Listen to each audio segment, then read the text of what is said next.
தமிழகத்தின் நுழைவு வாயில் கிருஷ்ணகிரி. ஆனால் கடந்த 4 ஆண்டுகளில் இந்த நுழைவு வாயில் வழியாக வளர்ச்சி உள்ளே வரவில்லை, மாறாக ஏமாற்றம் தான் வந்திருக்கிறது. இங்குள்ள தொழில் வளத்தை பெருக்க வெளிநாட்டுக்கு செல்வதாக சொல்லும் முதல்வர் வெளிநாட்டுக்கு சென்று என்னதான் செய்கிறார் என்று பார்த்தால், எடுத்த நாள் முதல் இந்த நாள் வரை வண்டியை விடவில்லை, வண்டியை வண்டியை வண்டியை வண்டியை. ஆட்சிக்கு வருவதற்கு முன்பு விடியல் தருவோம் என்று சொன்னவர்கள் இன்று கிருஷ்ணகிரி மாவட்டம் மட்டுமல்ல, மொத்த தமிழகத்தையே இருளில் தள்ளியிருக்கிறார்கள்.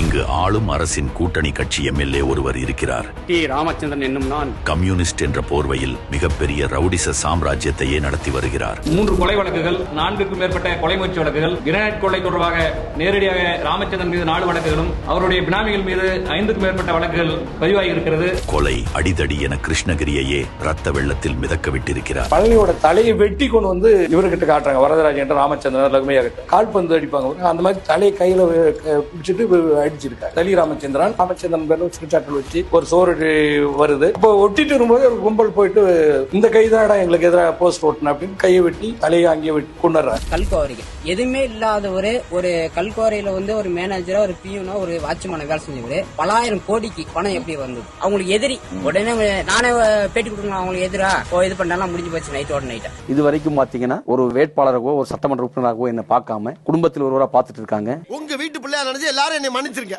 ஏண்டா பண்றதையும் பண்ணிட்டு எங்க வீட்டு பிள்ளையாடா நீ, அடிக்கடா அவனை. எம்எல்ஏவே இப்படி இருக்கும் போது இந்த மாவட்டத்தின் சட்டம் ஒழுங்கு எப்படி இருக்கும் என்று எண்ணி பாருங்கள். குறிப்பாக பெண்கள் பாதுகாப்பு. கிருஷ்ணகிரி மாவட்டத்தில பெண்களை வீட்டை விட்டு வெளியே அனுப்புவதற்கே பெற்றோர்கள் பயப்படுகிறார்கள்.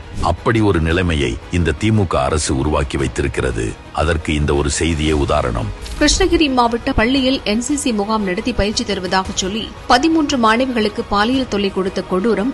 இப்படி பெண்களின் பாதுகாப்பு கேள்விக்குறியாக இருக்க அதை சரி செய்ய எந்த நடவடிக்கையும் எடுக்காமல் அப்பாவை போல் விளம்பரம் எடுப்பதில் குறியாக இருக்கிறார் இந்த திறனற்ற முதல்வர்.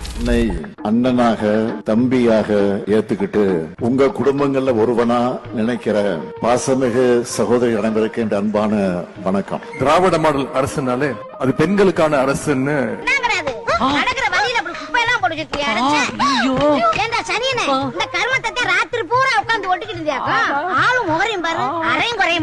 ஆசியாவிலேயே மிகப்பெரிய மாம்பழ உற்பத்தி மையம் கிருஷ்ணகிரி. ஆனால் இங்குள்ள மாம்பழ விவசாயிகளின் நன்மைக்காக இந்த அரசு இதுவரை எதுவும் செய்யவில்லை.